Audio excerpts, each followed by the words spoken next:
Once in a humble village nestled among rolling hills, there lived an elderly potter named Joseph.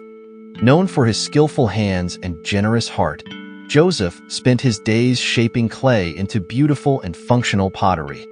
His workshop, though small and simple, was filled with jars, pots, and vases of all shapes and sizes, each bearing the mark of his careful craftsmanship. One day, Joseph came across a particularly stubborn lump of clay. It was misshapen and gritty, resisting his every effort to mold it.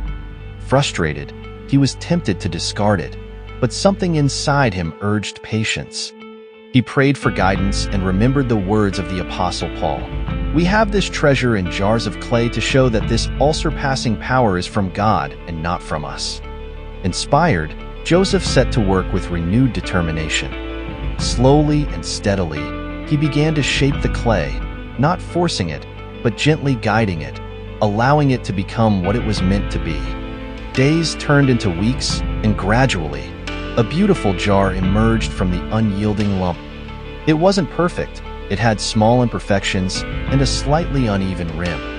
But in those flaws, Joseph saw its unique beauty. The day came when the village held its annual fair, and Joseph displayed his pottery for all to see. Among the many polished and symmetrical pieces, the jar with the imperfect rim stood out.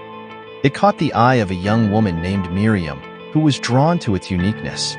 She asked Joseph about the jar, and he told her its story, how it had resisted shaping, how it had required patience and care.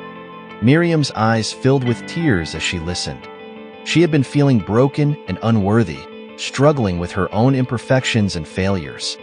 Joseph smiled kindly and said, "We are all jars of clay, Miriam. God works with our flaws and weaknesses to create something beautiful and useful.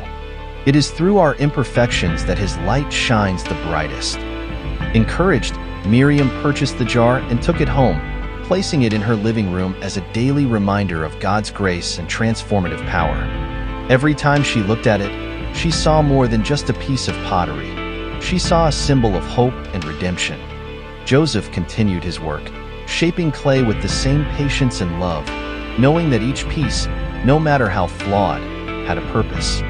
And in his village, people began to see their own lives through the lens of the potter's touch, embracing their imperfections and trusting in the divine potter who could mold their hearts into vessels of grace and beauty. Thank you for watching and have a blessed day.